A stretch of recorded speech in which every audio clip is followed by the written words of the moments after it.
Thank you, Anna, for that generous introduction, and thank you to all of you for being partners like the Diplomatic Courier who realize that we have a number of privileges. We are privileged to be here today in this beautiful facility in this town where diplomacy is not just a part of a complicated city. It is probably a part of everyone's job in a complicated city in an increasingly complicated and complex world.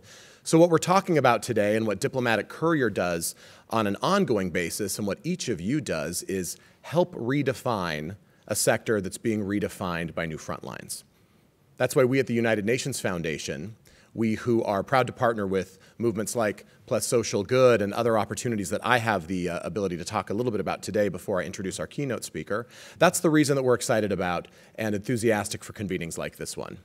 Diplomacy is an art. Diplomacy is a science. Diplomacy for many people is a passion. Diplomacy has new front lines. Some of those front lines have a URL. Some of those front lines have a Twitter handle. All of those front lines, whether literal or metaphorical, are following some sort of a hashtag. The more that things have changed, the more that we're finding out as diplomats, you who are full-time accredited diplomats, those of us who are communicators, those of us who follow global issues, the more that things change, the more that they stay the same, and that will be a theme that we will see unfold today during the panel discussions and during the dialogue. We've already seen it unfold as the conversation has started on social media.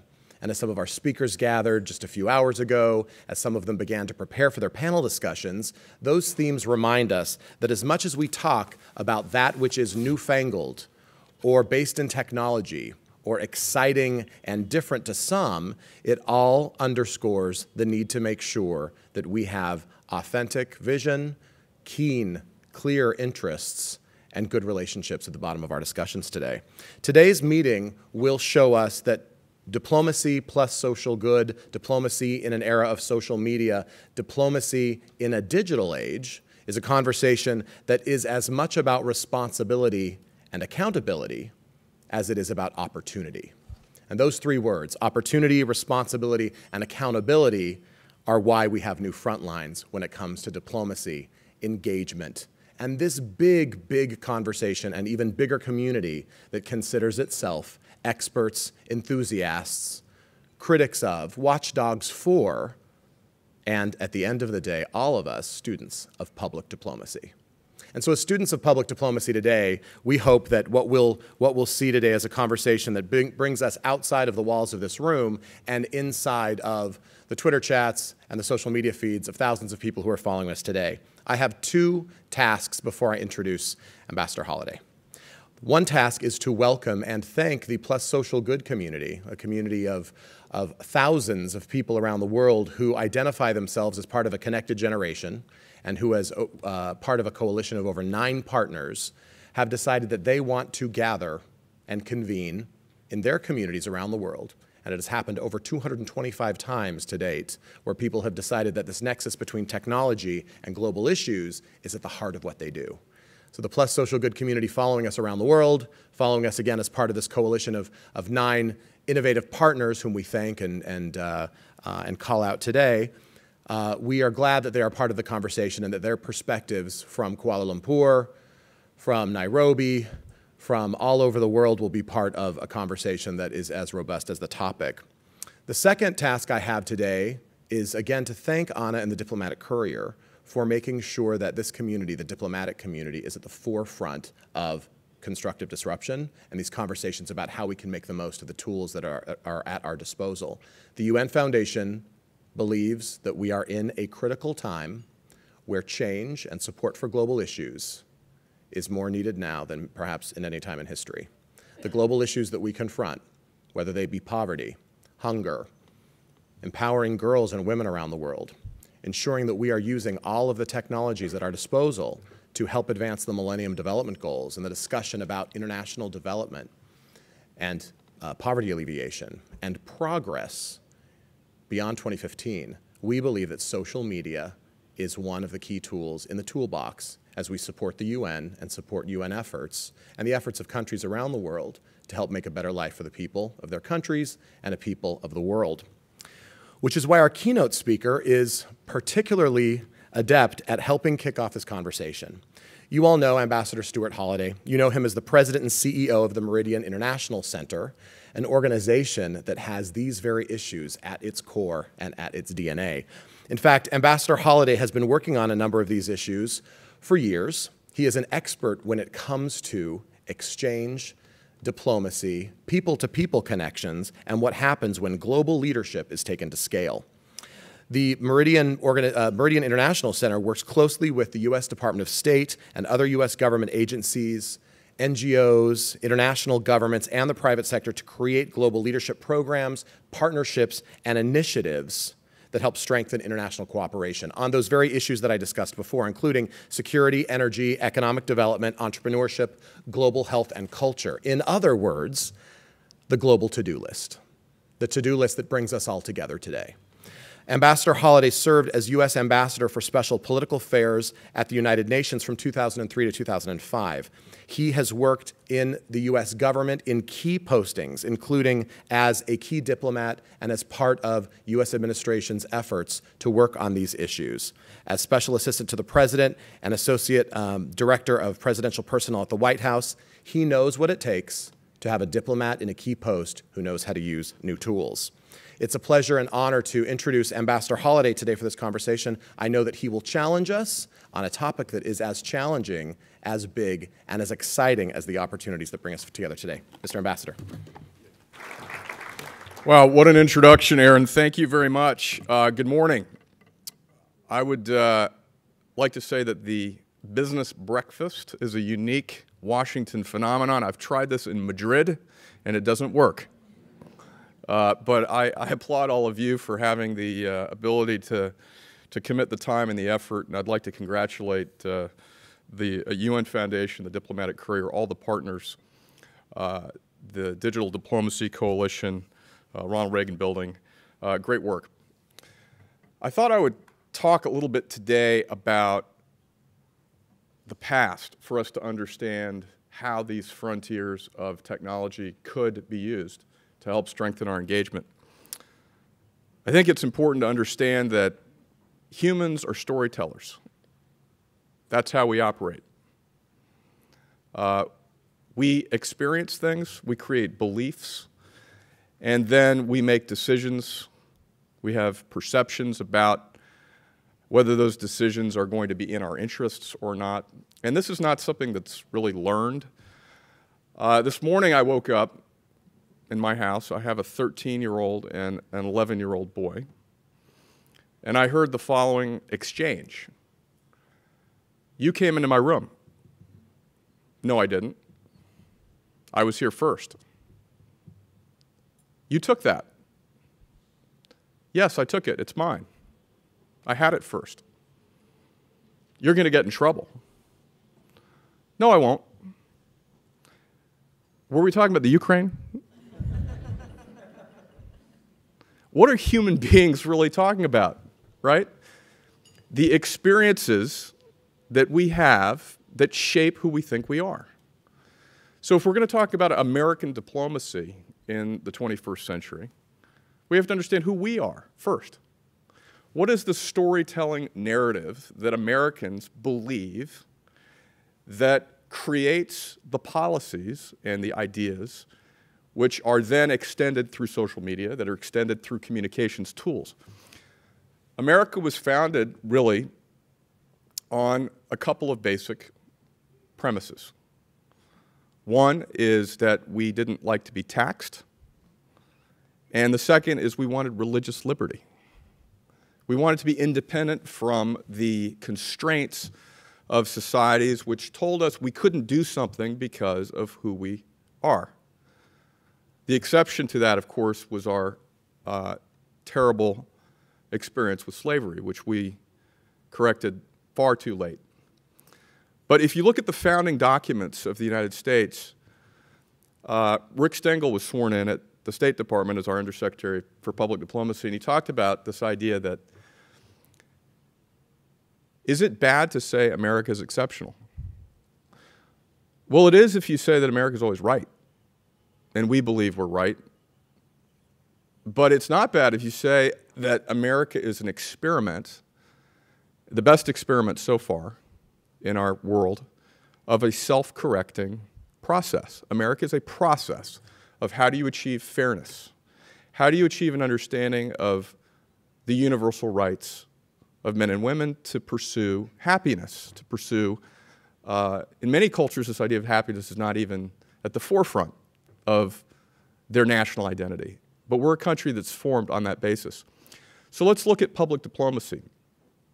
Our public diplomacy as an early country was based around projecting strength. Whether it's Teddy Roosevelt and the Great White Fleet sailing around the world to project the fact that America had arrived. We'd moved beyond being simply an agrarian society to one with a robust military. Well, for what use? Well, we had this ideal, which we still hold, that America is a country which must hold up its values at home and abroad. So the storytelling we began to tell ourselves was that we were different. We came from other countries, but we were different because we were going to try to do something better.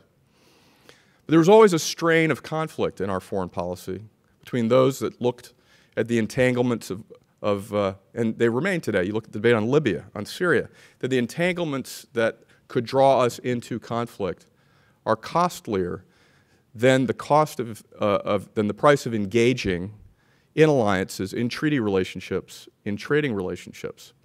So America's foreign policy also was founded, in addition to this exceptionalism, on trade. George Washington believed that trade was the defining force that would affect our relations with other nations. And as we know, trading democracies typically don't go to war with one another. So fast forward to World War II. Our country had just experienced World War I, where we had come to Europe's defense. We were now, through the forces of economic necessity, frankly coming out of the Depression, required to create a responsibility to keep the peace in countries other than our own. Why? Because it was in our national interest. When Winston Churchill convinced President Roosevelt to enter into the Lend-Lease program to help his country stand up against fascism in Europe, it was out of self-interest. Economic self-interest, national security self-interest, although some would argue that, there were many that argued in the United States that it wasn't in our national self-interest. So after the Second World War, we developed programs that would project American power or explain our society in different ways, other than as a military power. And you know, right after World War II, there were several years where we went home, came back, rebuilt our lives, and we're not particularly interested in further international entanglements. The Senate became a very isolationist Senate. We had not yet created NATO. The Marshall Plan did not exist. All of our thinking about this history believes that this was an automatic transition from a country that fought and led the Second World War to a country that all of a sudden was acting as a great global power. It was a very, very difficult, big debate. And it really took the Soviet Union moving into Southern Europe, into places like Turkey, to places that would threaten what was the order that we had fought for in the Second World War. So we decided we needed to mobilize. What was the story we needed to tell? We needed to tell the story of why that system was bad. Not why we were good, but why that system was bad. So we created programs like Voice of America. We created programs like The Problems of Communism, which was a journal that was disseminated around the Soviet bloc. And we also had something called the Smith-Mundt Act, which said that no information disseminated in the United States, no information could be disseminated in the United States that was created intently for foreign audiences. So everybody right now looking at a Twitter feed from the Bureau of International Information Programs is breaking the law. Everybody that is reading something that was created for our American embassies overseas to project is breaking the law. This is sort of an antiquated view of how things work.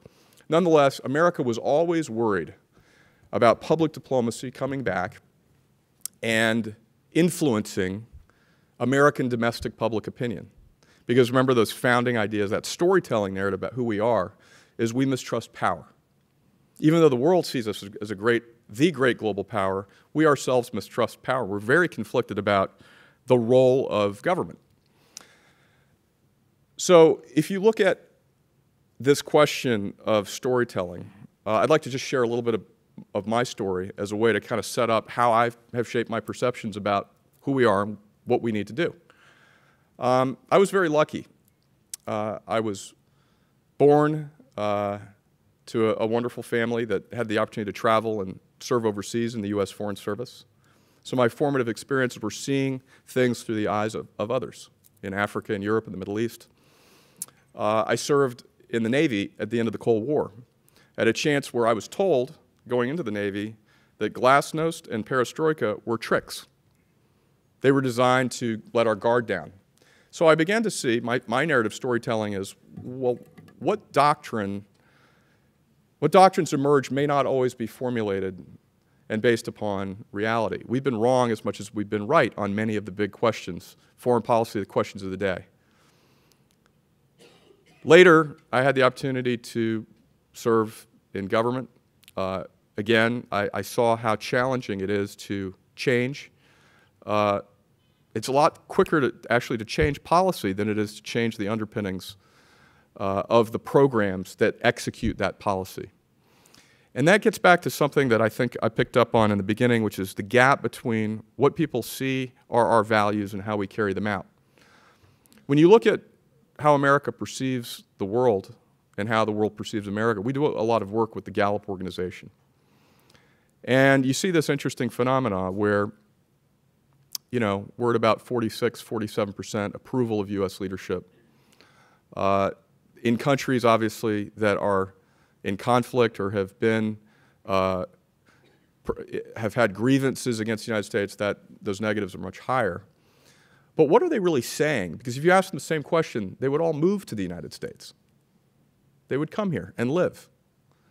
So what are they perceiving, and how does that affect this new frontier? They're perceiving that perhaps the values that we uphold and that we advocate in our country are not necessarily always aligned with what they see as the outcome of our policies.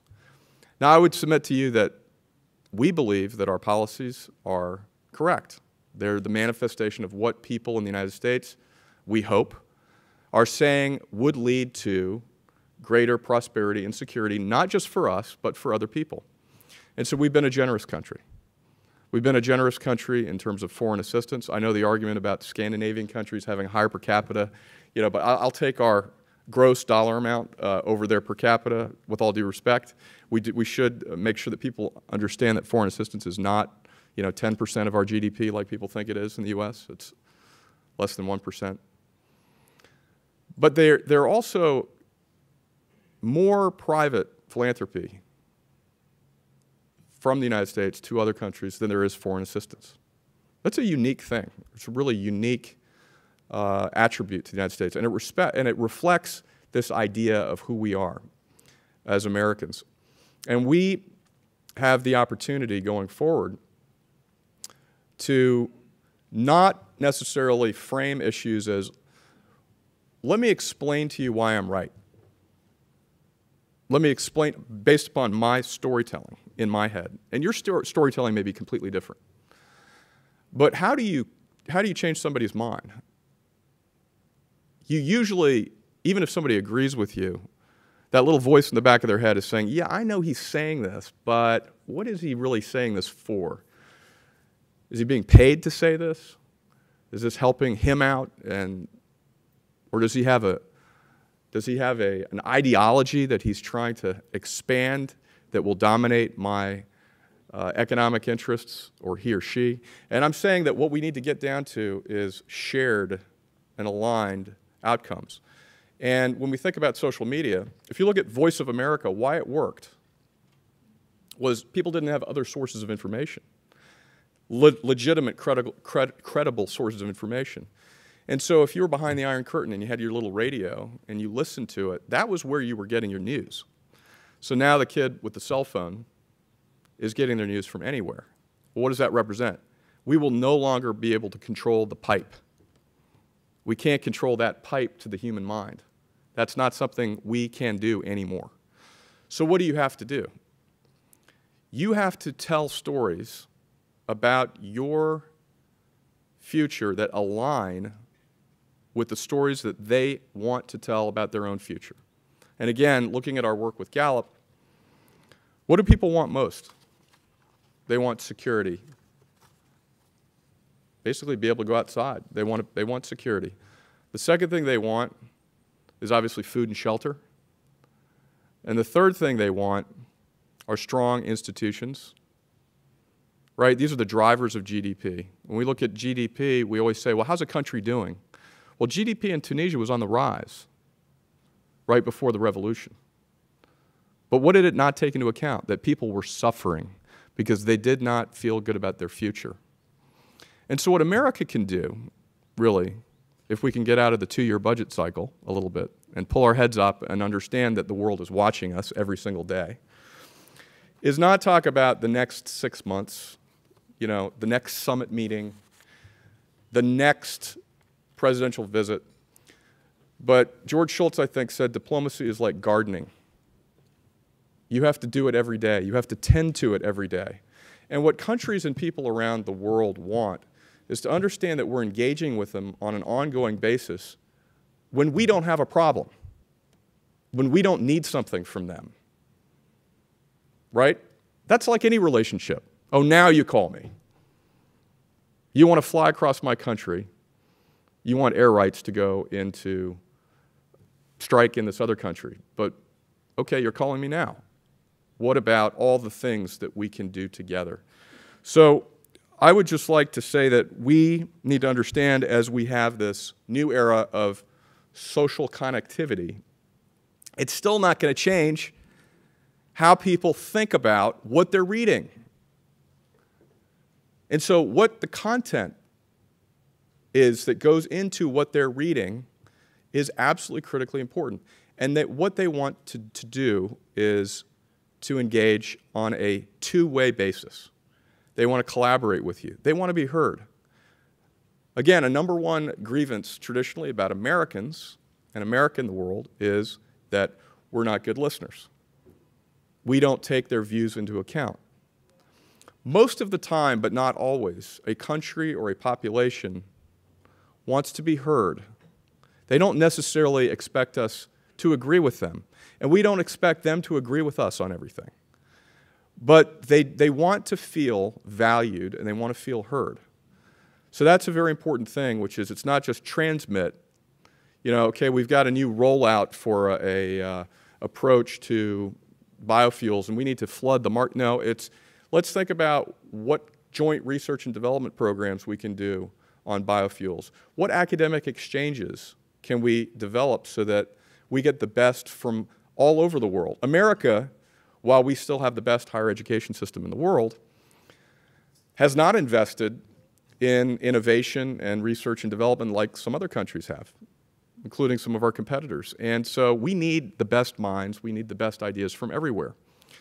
So what we really need to do as a country, I believe, is to think of our frontier of digital diplomacy as not just a more efficient way of making an argument. It's a way to promote collaboration. It's a way to promote connections with people in networks, communities of interest, where people understand that I'm going and interacting with the American government or the American civil society because it's in my interest to do so, but because I understand that what they stand for, number one, is authentic to the values that they say they stand for, and number two, it's going to help me in my life, right? Americans want that too. How do they vote? They vote on the basis of self-interest, mostly. So I think the good news is we have a great opportunity to pivot, as they say. I know that's an overused term. We pivoted to Asia. Now we're pivoting back to Europe. We forgot something. But we have an opportunity to think about these things in new ways. And I think the State Department is making great strides. I see Daniela Foster here and the Office of Partnerships in understanding this point, and in thinking of the diplomacy of deeds, right?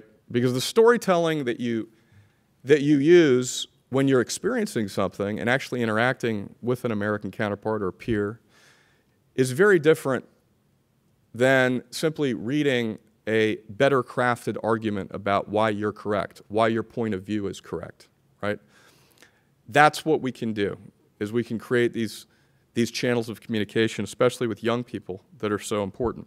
So what can we learn about how to navigate in this new global environment?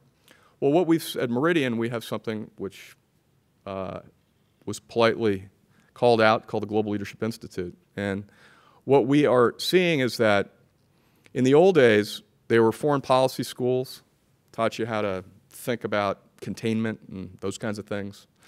The business schools, which taught you how to read a balance sheet. There were people that wanted to be in government and they didn't want anything to do with business. There were people that went into business and they wanted to stay as far away from government as possible. Depends on what country you're in. In some countries, people are scrambling to try to get government jobs. In other countries, they're not. But we've always had this gap, and now the gap is closing. Business needs government in the world through engagement programs as the front lines of corporate social responsibility, and frankly, for their own regulatory and market-oriented survival. No longer is that deal that energy company cut with that government in that country going to be sufficient to preserve that company's presence in that country. Unlike other countries that may extract those resources and head out, they want us to invest in their countries. They want us to educate and promote exchange and economic opportunities for their people. It's also true that what people need today in the government is to understand similarly that engaging with the private sector is absolutely critical, because it's that virtuous loop of cooperation between our government and the private sector that's going to harness the energy and the resources that the United States has. And frankly, if you look at what State Department employees under the age of X and corporate employees want, they also have a huge social consciousness, right? That is a new phenomenon that was not always present. You know, you may volunteer in your community. You may join the Rotary in the 1950s and 60s.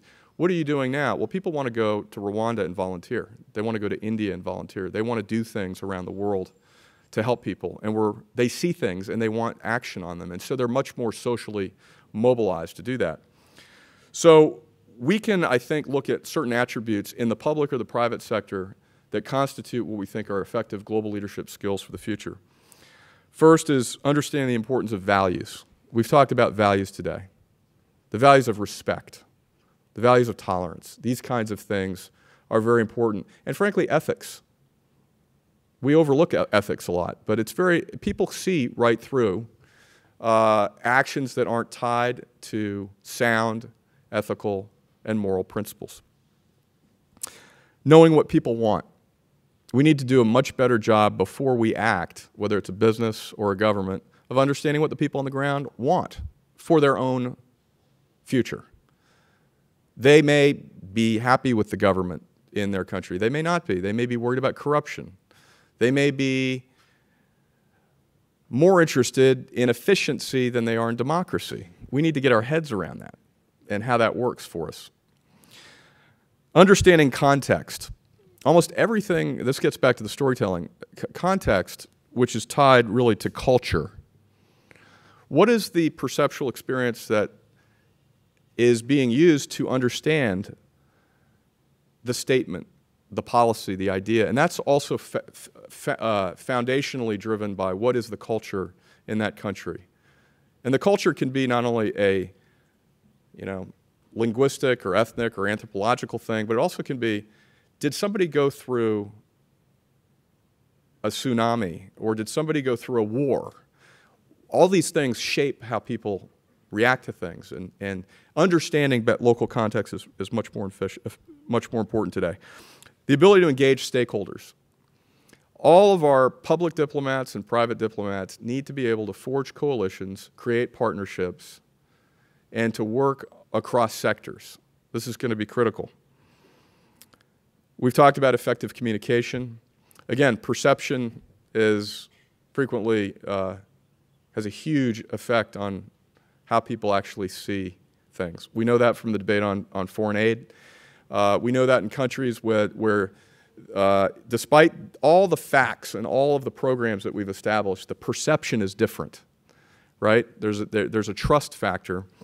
And communicating using, again, honest, open, authentic ways of interacting with other people are very important. But I think the most important thing is this shared value piece. It's looking at where your interests, where our interests and their interests align. If we're only advocating for our interests, that's going to be forcing our partners or interlocutors to believe us that we have good intentions. When we state and understand their interests, and we actually reaffirm them and say, okay, I understand what you feel, what you want. You want more economic opportunity for your people, and you have huge health challenges. Let's get on those. Let's understand that our interests have to align with you on those fronts. And yes, we're going to ask you for a UN vote. We're going to ask you to take this American company and give them a fair shake, knowing that we have the Foreign Corrupt Practices Act to deal with. And we're going to look for partnership and long-term partnership. So I'd just like to wrap by saying that as we talk about technology today and as we talk about digital engagement, I think it's really important for us to step back and understand how we're using this and what we're projecting, because content is king, right? We're going to have to create conversations with people that are going to allow them to see that the American people and the American government are aligned with their future hope. And that's what this is really all about, is creating hope. And with the population demographics that we have here, the question we need to ask ourselves in terms of our government spending, how we're postured is, are we creating hope? Are we generating hope? And are we communicating that in a way without hubris? By the way, we need hope too. And our hope comes from building a more secure world so that our children can travel overseas, can go and experience and trade and work and create commerce and shared economic value. We want that too. The final thing is, with all of this, we have to understand this is still a dangerous world. And we can't be under any illusions that everybody plays by the same rules that we do. Since the days of the first days of diplomacy, there have been rejectionists, there have been anarchists, there have been, the word assassin, if you look back to Turkish history. There have been people who don't want to be part of this order at all because they believe that almost everything that is an established representation of human order, any kind of institution above them, is a bad thing. And we see this also in America. I think we had a standoff out west. So we have to understand that the problem today is the nexus of access to weapons and destructive power. Of that 1%, let's call it, of the people out there in the world who absolutely fundamentally reject any sort of trading order, institutional governance, the UN. Gosh, there are a lot of people that, have a problem with the UN. They think it's going to, instead of seeing it as what it is, which is an opportunity for countries to resolve differences, they see it as something that's going to take away their rights. And we have to get around that. But we also have to understand that as we do the positive things with digital diplomacy and public diplomacy, we have to keep up our strong ability to protect ourselves. Cybersecurity, right? Infrastructure security, nuclear non-proliferation. I have to mention these because they're what they call low probability, high consequence events, right? As we build this new framework for engagement, we've got to understand that we've got to keep a vigilant eye towards those actions that could jeopardize us, our societies, and our cultures. I'd like to thank you for the opportunity. It'll be a great program. I know you've got a busy program, so I don't know if you have time for a question or two, but I understand you need to move on. Question or two? Couple questions. Bueller? Anyone? Oh, yes.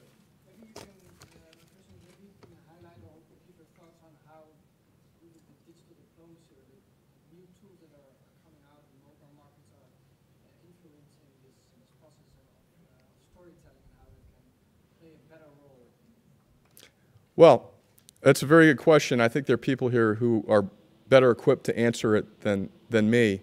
When I was at the State Department, I ran a bureau called the International Information Programs Bureau. And we were the first bureau to really undertake websites. And it was a whole new world. You know, what was the website for? Well, you could print a document instead of having to send it in the mail.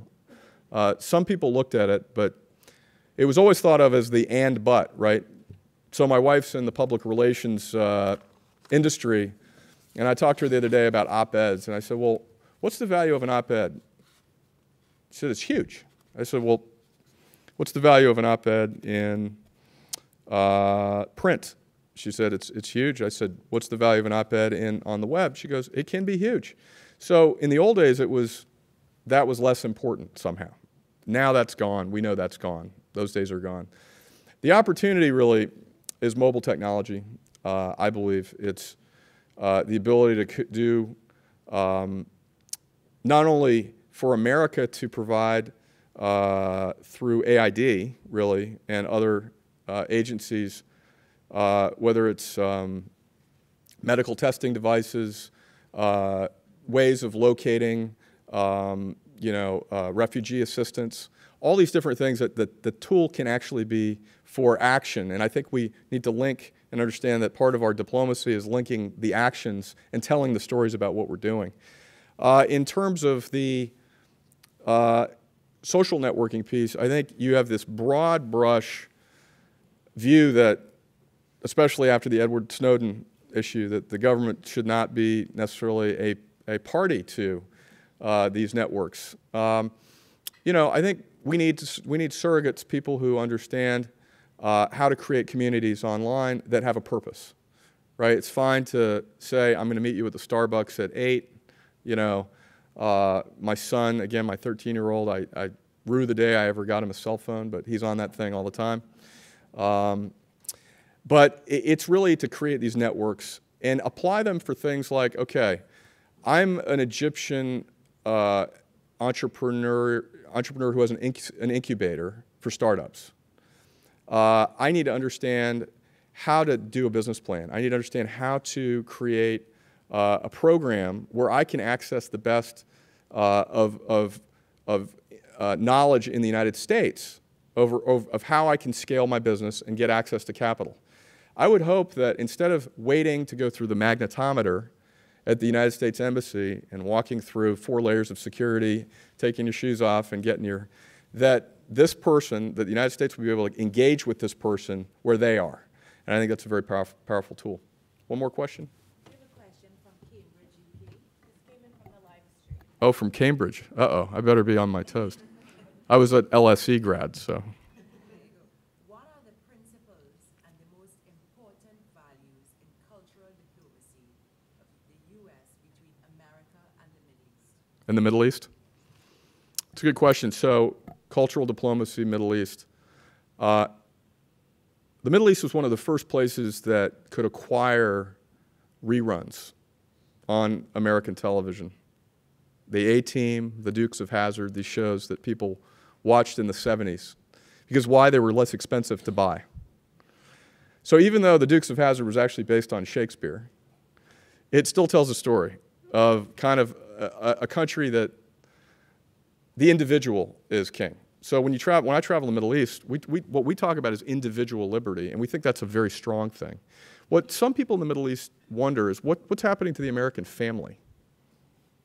My grandmother lives, I'm not saying this, but I'm saying in the Middle East, somebody would say, my grandmother lives with me, my aunt lives with me, my kids come home. We don't watch TV when we're all in the house. You know, what does America think about that? So culture is a tricky thing, but they know a lot about us through this, through these television shows. The other thing is, of course, a lot of the things that we do today to sort of try to reach people through modern music. You know, our music is everywhere, but I'm glad to see that it's just influencing also like jazz did. There's an organic pop and hip-hop scene in the Middle East. And, you know, many of these artists and young artists are not using their lyrics to tear down and rip apart people, but they're using them to talk about self-sufficiency, dignity, pride, and these kinds of things. You know, there's obviously the range of things we do with exhibitions, you know, performances, these kinds of things. People love American entertainment. Frequently, though, the story that's told in our entertainment industry isn't always the story that lines up with the image we're trying to project in the world. And I've talked to many of my Hollywood friends about it. I've been out to Disney. I've been out to, well, Disney's, you know, maybe kind of an exception. They have a sort of an idea of the world that's quite unique and clean and idealistic. But when I talk to them, they say, look, we're in the business of making money. We have shareholders. We're a business. Do you want us to, are you the government telling us that we can't do 24 because it's going to give some guy an idea in a certain country about how they can penetrate our defenses? I'm saying, yes, that's what I'd like to tell you to voluntarily do, but they don't really listen. Culture is hugely important. Culture also shows respect. I think a really important thing is to bring culture from other countries here and have people in those countries see that we're appreciating it. They really, really like that. That's very important, and it happens to be something we like as well. Last question, yes? So what's your take on Smith Month? Does it have a future in this age of digital diplomacy? Well, I think it needs to be rewritten. I think there needs to be a strong firewall against, strong penalties against any government body that would create information for the purposes, express purposes of influencing the American people to support some policy that's not in the press, that's not gone through the journalistic standards, right? Journalistic standards, which I hope we still have, and we will have. That's another important point about this digital debate, is how do you keep the standards up? But, you know, the fact of the matter is that, I'll give you an example. When I was at IIP, I created a book called Writers on America. And it was Pulitzer Prize-winning writers who were writing what it meant to be an American, and half of them were immigrants. And many of them were critical of U.S. policy. But the fact that people could see in other countries that we were a confident enough country to produce a document where not everything was exactly as we as a government would like to state it, they respected that a lot. But what happened in England, the headline in the Times was "Banned in America."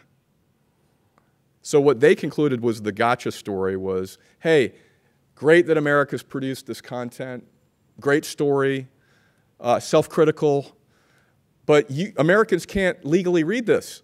And so there's a disconnect because they automatically mistrust information that isn't available to the American people. So it's got to be updated somehow. Thank you very much.